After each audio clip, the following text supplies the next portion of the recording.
बातमी आपल्या हक्काची। नमस्कार। खऱ्या अर्थाने दुपारी आम्ही पोस्ट पाहिल्यानंतर मन आमचं सुन्न झालं। राज्यस्तरीय, राष्ट्रीय आणि आंतरराष्ट्रीय पातळीपर्यंत आपले खेळाडू मजल मारतात, पण जे महाराष्ट्रापुरतेच खेळाडू आहे त्यांना तुम्ही क्लास 1 DYSP पद देता।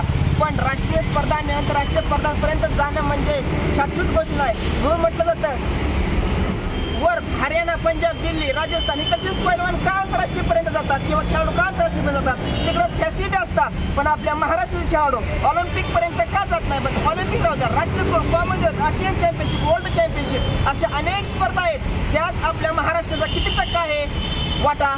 पण त्या अर्थाने सांगायला गेलं तर आपल्या महाराष्ट्रावर हा अन्याय आपले राज्यच कार्यकर्ते करतात। त्यामुळं महाराष्ट्राला हा मोठा अन्याय हितच होतोय आणि हितच कुजवलं जातंय। त्यामुळे महाराष्ट्राला पदक जात नाही। आज तुम्ही महाराष्ट्र केसरीला 3 वेळा झाला, 2 वेळा झाला, हिंद केसरी एकदा झाला, तुम्ही त्याला DYSP देता। आता कालचीच बातमी, शिवराज राक्षे डबल महाराष्ट्र केसरी झाला। तुम्ही पुणे महानगरपालिकेमध्ये क्रीडा अधिकारी क्लास 1 नोकरी दिली, तो राष्ट्रीय आंतरराष्ट्रीय पर्यंत मजल मारली आहे। मग उत्कर्ष काळे का कमी आहे का? त्यानं 2007, 8, 9 पर्यंत पासून सराव करत आज 2024 पर्यंत आहे।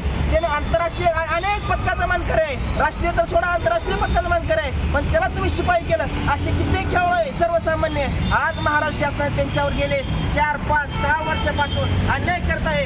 हा दुर्दैवी खेळाडूच आहे। प्रत्येक खेळाडू हा जातीवादी नसतो, खेळाडू जात म्हणजे खेळच जात असते। तुम्ही असं न करता प्रत्येक खेळाडूला समान न्याय देऊन त्याला न्याय दिला पाहिजे आणि उत्कर्ष कायला आहे लवकरी क्लास 1, क्लास 2 दिली पाहिजे।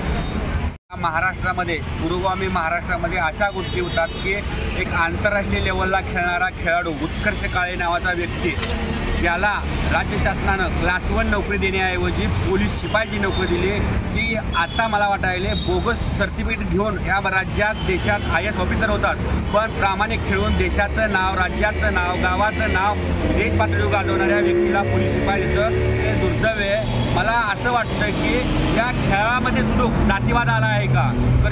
उत्कर्ष काळे हा धनगर समाजाचा एक पैलवान, ज्यानं देशाचं नाव जगाच्या पाठीवर गाजवलं, त्या व्यक्तीला तुम्ही क्लास 1 डे सोडून त्या व्यक्तीला पोलीस शिपाई देता। याची दखल राज्य शासनाने करावी व लवकरात लवकर निर्णय बदलून त्याला DYSP पद द्यावं ही विनंती करतो। धन्यवाद। सोलापूर जिल्ह्यातील तसेच सांगोला तालुक्यातील महत्त्वाच्या आणि ताज्या बातम्या पाहण्यासाठी आजच आमच्या पंचनामा लाईव्ह न्यूज चॅनलला YouTube वर सबस्क्राईब करा आणि बेल आयकॉन प्रेस करा।